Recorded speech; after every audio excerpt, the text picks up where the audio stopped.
What is up, YouTube family? Thank you guys for tuning back into Auburn Shenanigans. We'll be always coming to shenanigans on this channel because there's no lane on this channel. If you new, make sure you smash that subscribe button because you already here. And the bell. And all that good stuff. You know what I'm saying? But today, we head in a little different direction. We're going into the top 10 creepiest small towns in America. Now, I've seen some creepy small towns. I used to do pest control, and it's this place called Lake Isabella. That's a creepy town? No, they got a town up there, and it's like the hills have eyes type home. Like, I'm talking about like huts. And so they have another town in there? Yeah, it's like their own little village. And when I tell you, it's like they accept their own. Like, it's like the hills have eyes. I cannot make this up. I hate that movie. I don't do scary movies, horror movies, thriller movies. I don't do none of that. But that movie, I think, is what made me hate scary movies. Like, I saw that movie. I don't care what no one says. That is a scary movie. I saw a house come up for sale just last week up there. Like, I was scrolling on our Zillow. And I was looking at houses, and then it came up, and it was like Lake Isabella, and it was like a little farm looking little house, like, and they was like, just came up for sale, got rid of some loud people that used to live here.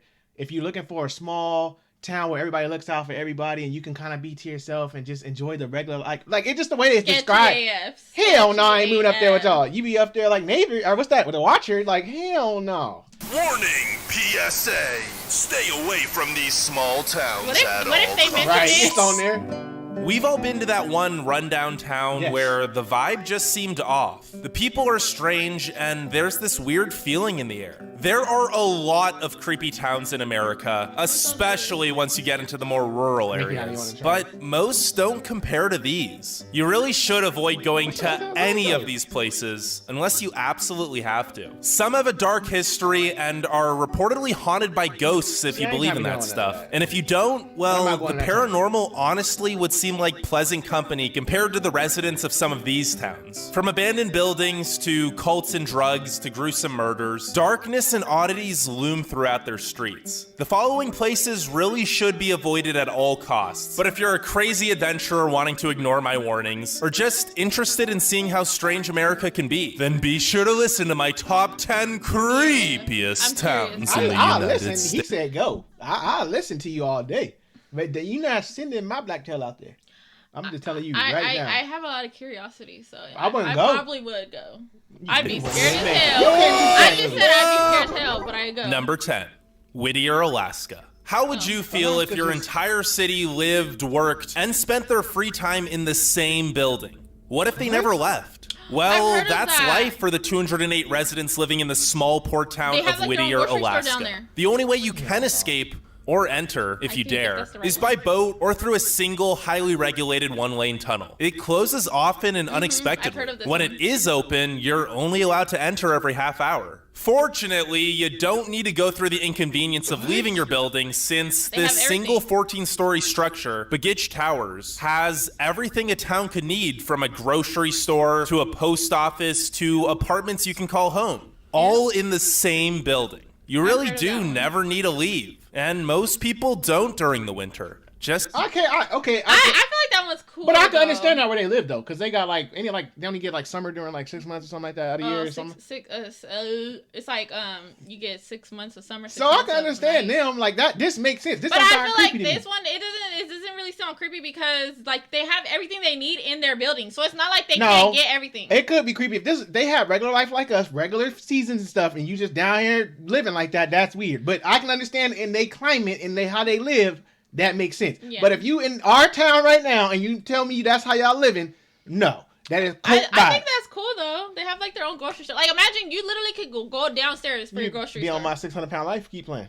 Just imagine the isolation. What's even more unsettling is that although the people have lived this way for generations, this is actually a new building. But the old building they all used to live in is still there too. On a hill, dilapidated, crumbling, and fenced off. Never to be entered. What? Outside of Brodhead Towers, the town just seems barren, abandoned, and creepy. While cruise ships do come through here in the summer, very few visitors make the trek during the winter, when the town stays dark for over 18 hours a day, making Whittier feel incredibly lonely and isolated.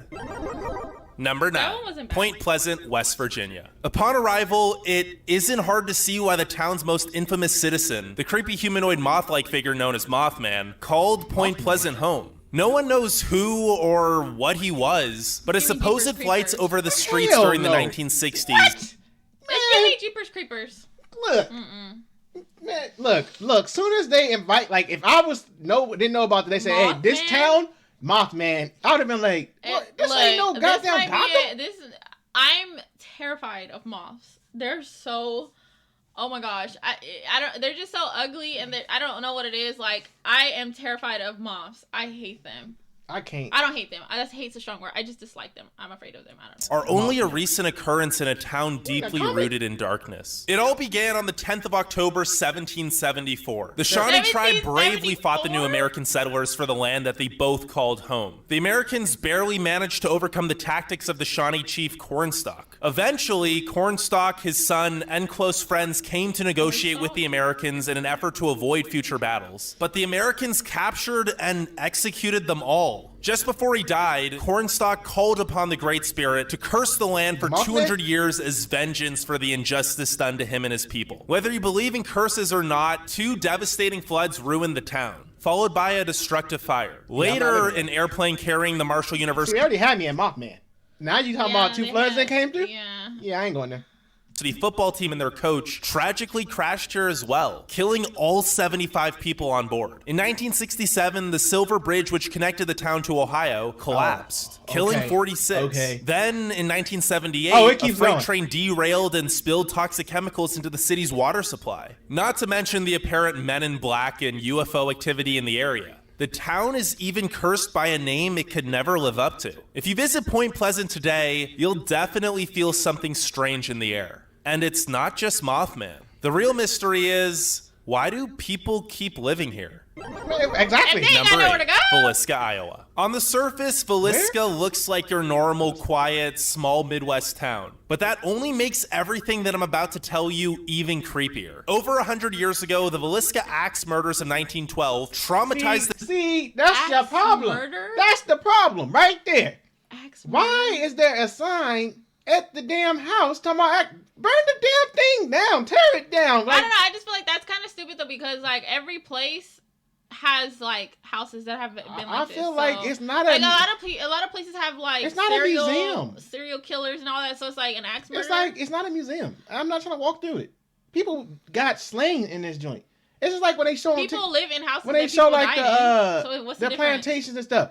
Man, tear that down. I ain't trying to be looking at it. They're talking about us facts. There ain't no damn facts. I've seen enough in the history books. The town, which hasn't recovered since. The murders took place between the evening of June 10th and early morning June 11th, 1912, when 8 people were discovered dead at Josiah and Sarah Moore's house. The 6 members of the Moore family and their 2 house guests were found bludgeoned. Even the 4 children had severe head wounds from an axe. Although a lengthy investigation yielded several suspects, one of whom was tried twice, the crime remains unsolved. An air of uneasiness envelops the town today. Perhaps because its residents never quite felt safe, knowing a ruthless murderer freely roamed their streets. Today, the town is run down, and although tourists can spend the night in the Moore house, I don't know why anyone would want to. One traveler who... See, I'm not doing that. I'm not staying in a house like that. That's like in the Queen Mary. You can stay in the haunted room. Y'all about to stress and me it's out. like, why do you want to do that? I just got done watching a documentary last night. Y'all coming with it. Look, first off, let me explain something to you that I caught. I know some of y'all probably caught it too. Did you catch 2 guests back in the day that was there died with them? Why would I want to be a guest in this house today? There's already a bad... No, I'm saying there was 2 guests that was in the house that died too. Yeah, with them. Why would I want to be a guest in today's world? Obviously, guests got a bad reputation in there already. I'm not taking my black ass guest in there. But you got to think about it. There's houses that sell that are where there's murders. They let you know. You could pull the You facts. know they're telling you that happened. I'm not staying in there. But I'm saying there is houses. But I want to feel. Oh, let me go lay in this bed and see. I'm just saying there's houses that get sold. That's what's wrong with people. Y'all be wanting to do stuff like just be doing stuff, like the Queen Mary. I want to go. What? Why? Yeah, why? The rooms. Passed through here accounts. It did feel eerie and I felt unwelcome. Even the flies were more annoying there. Perhaps that's why no civilization settled nearby. Even though there are 1,200 people currently living in the town, the nearest restaurant or grocery store other than their gas station is 15 miles away. Everybody know everybody. There are grocery stores Number 7, Centralia, Pennsylvania. Centralia has been on fire for decades. Yes, you heard me right. On fire. The blaze began in 1962 with a trash fire in a strip mine beneath the town. That unassuming little flame ignited an eternal hellish blaze that burns underground to this day. And each year, it grows by 75 feet in every direction. What? The town has been barricaded from the outside to prevent people from driving onto the collapsing roads, which are a danger even on foot. Sinkholes constantly and randomly appear, eager to swallow unsuspecting victims. And where there aren't sinkholes, there are random spurts of smoke that can kill you upon inhaling the fumes. This one might sound like something out of a video game or horror movie, and well, that's because it is. The Silent Hill franchise is based on this town, and it's a tragic story. The population of once 3,000 residents has now decreased to just 10 according to the last US Census. Who 10 still standing? They're literally playing with death every day because So- there's literally you can't even step outside of your house or go somewhere. So 10 people decided to say, I'm going to just stay here. That's them people I'm talking about. Them people that I ain't letting my stuff go. My grandma. She had stayed here. Get your old ass out this house. You literally are playing with death every day because they just said it's literally not livable. And but they- nobody knows if those 10 people still live in the death trap today. Of the 400 to 500 buildings that once stood in this flourishing town, only 5 remain. And I honestly don't know why anyone would want to still live here. I mean, just look at the place.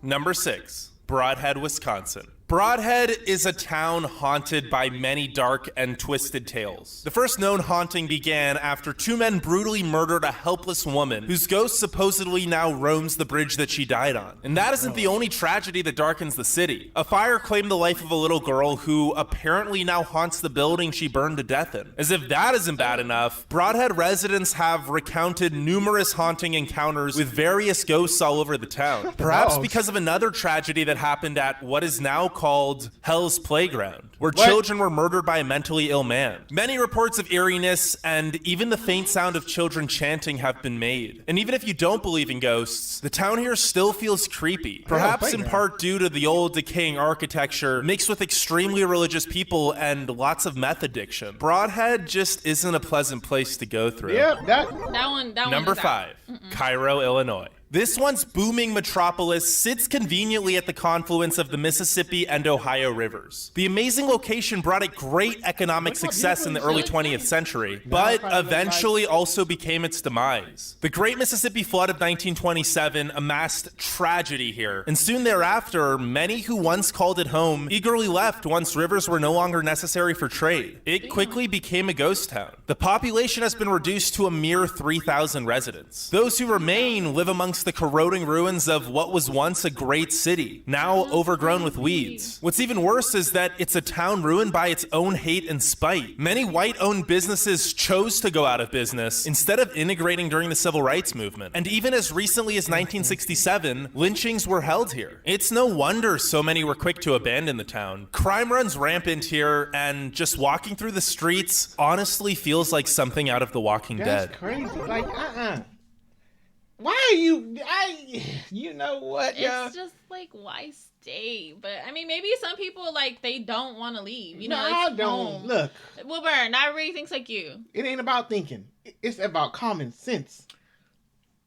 Number 4, Antelope, Oregon. Oregon. Drive about 20 minutes outside of any city, and you're guaranteed to find some total weirdness. I mean, this thing, the Temple of Oculus Anubis, right there. is Look at the damn gate. That look What like you. is that? Man, that look like you going into what is it? Adam's Family. I'm not driving through nothing like that. See, you gotta use your antennas or stuff like that. I am not driving through that gate. Antelope. Soon as they say, "Hey, this is where we going," I ain't.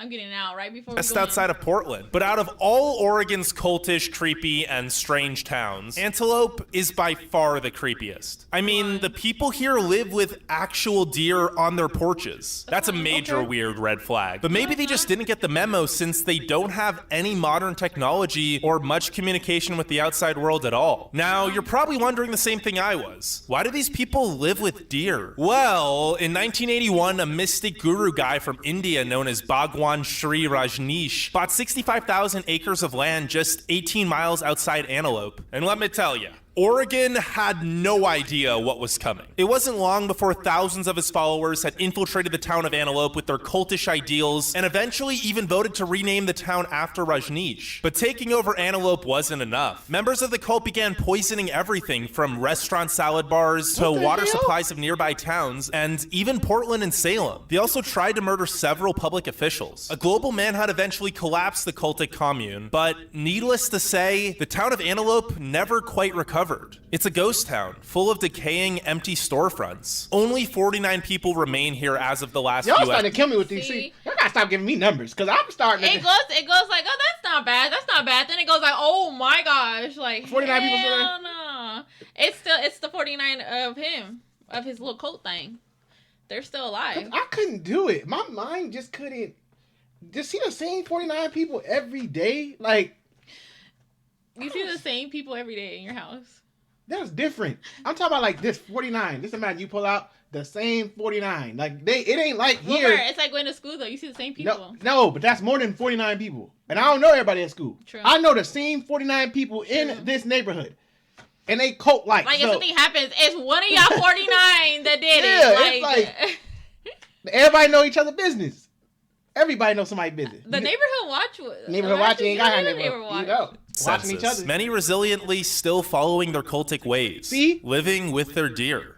Wow. Number 3. Colorado City, Arizona. The misleading name isn't half as misleading as the beliefs of the fundamentalist Mormon cult gone rogue that lives here. It all started when Warren Jeffs, a leader of the church, convinced followers in this desert town that technology was satanic and everyone outside of their cult was possessed by Satan. So members of this cult needed to keep their bloodlines pure and only marry within the commune. Eventually, Jeffs was arrested for child molestation, but his ideals remain in the town. Though the rest of the world has moved on, Colorado City is stuck in the 1800s. From their traditional clothing to lack of technology and extreme hostility toward visitors and the entire outside world. Although the town is full of houses, they're mostly abandoned by the members of the cult who instead opt to live secretly in large compounds. The only obvious thing about their way of life is that young girls are forced into polyamorous relationships with much older men. But any other practices remain a mystery, and members of the cult make every effort to keep it that way. Number 2. If you guys haven't watched it, go watch it. It's on.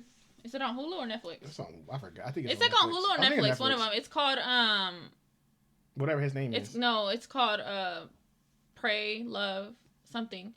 But it has those girls on it. Go watch that documentary. That shit will disturb but yet blow your mind. That's crazy. And they still following him in prison. Yeah. Auburn, West Virginia. This is your typical spooky Appalachian small town, of which there are a lot, but Auburn, West Virginia just might be the creepiest. Located right off of State Route 74, the town of 90 residents consists of a single street lined with shack-like houses. And the road comes to an abrupt end once it reaches the woods. There's only one way in or out of the town. Why or how it got there is a mystery. And the people that live here are even more mysterious. A man on a motorcycle trip through Appalachia accounts how he stumbled across the town, which was completely silent and seemingly empty. Not a soul in sight. After coming to the dead end at the edge of town, he was forced to turn around, and as he drove back through the town, dozens of people had suddenly materialized on the porches of their shack-like houses. They stood motionless, silently watching him. He got out of there fast. I bet.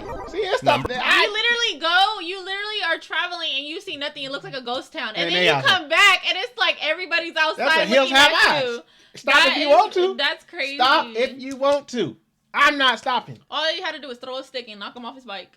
Anything. You could have been turned into a horror movie. Come up missing. Now you see him missing. You don't know where he ended up at. That's crazy. 90 people. I think that one probably took it. 90 people. That one. I wonder if they like go to doctors and stuff. Like, they have their doctor there. Number 1.